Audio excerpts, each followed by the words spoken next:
Materi selanjutnya yaitu siklus akuntansi. Pada materi ini, saya akan menjelaskan terkait definisi siklus akuntansi serta tahapan-tahapan yang ada dalam siklus akuntansi.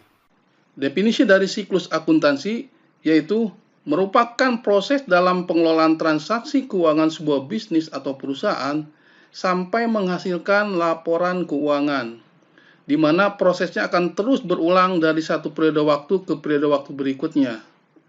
Setiap perusahaan memiliki tahapan siklus akuntansi yang berbeda-beda.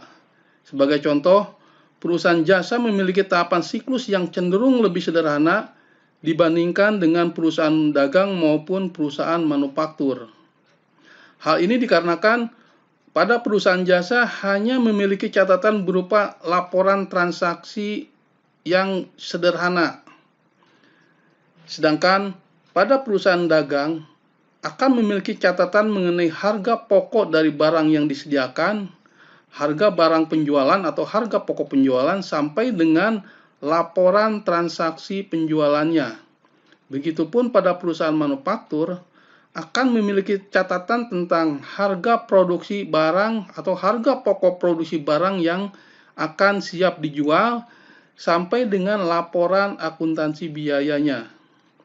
Berikut seperti nampak di layar tahapan dari siklus akuntansi, di mana kalau saya bagi menjadi 3 tahapan besar, yaitu yang pertama tahapan input, yang kedua tahapan proses, dan yang ketiga tahapan output. Baik, saya akan jelaskan satu persatu tahapan dalam siklus akuntansi ini. Tahapan yang pertama yaitu tahapan input. Apa saja yang harus dilakukan dalam tahapan input siklus akuntansi ini?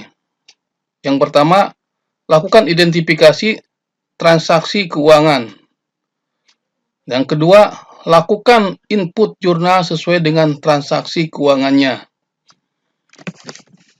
Sebagai contoh, di dalam melakukan identifikasi transaksi keuangan, maka yang harus dilakukan adalah yang berhubungan dengan dokumen transaksi keuangannya. Sebagai contoh, untuk transaksi pembelian di dalam suatu bisnis atau usaha, dokumen transaksi yang berhubungan dengan pembelian seperti dokumen pesanan pembelian, dokumen penerimaan barang atas barang yang dibeli, dan yang ketiga, dokumen faktur pembeliannya.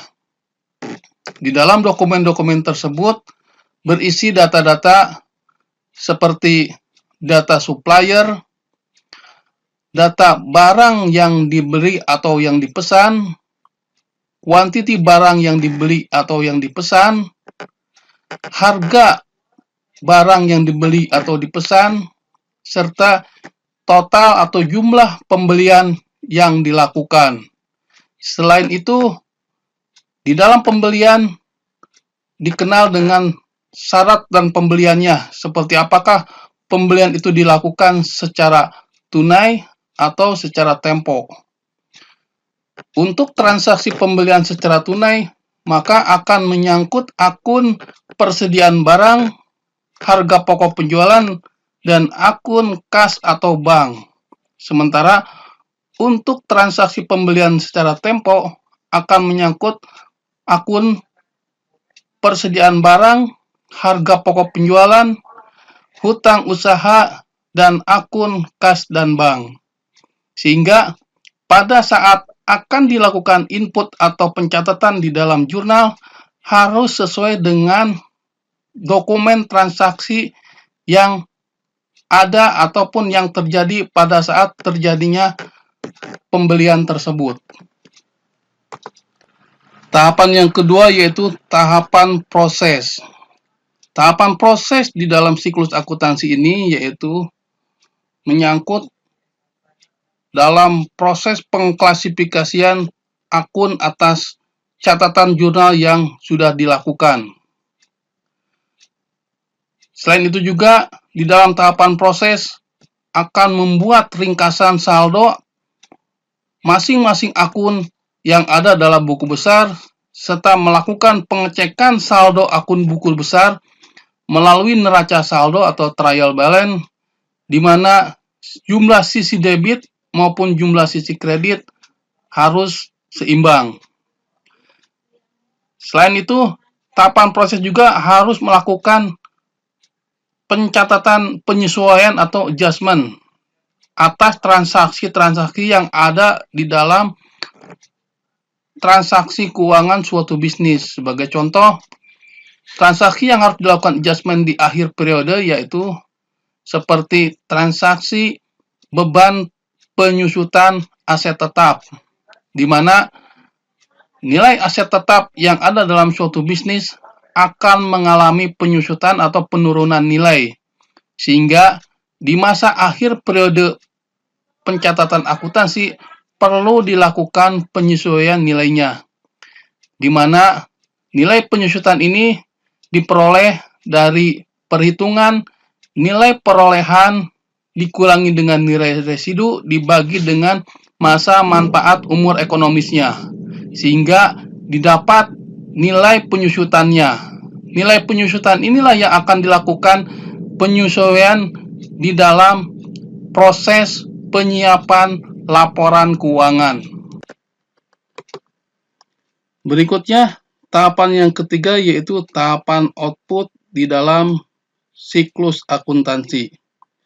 Tahapan output ini disebut dengan tahapan pelaporan, di mana pada tahapan ini akan memberikan atau menyampaikan informasi keuangan yang berisi 4 laporan keuangan utama, yaitu yang pertama, laporan laba rugi.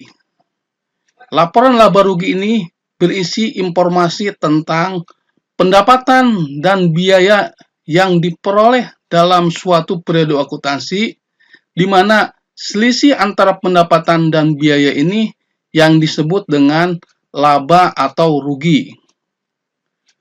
Berikutnya, laporan neraca keuangan.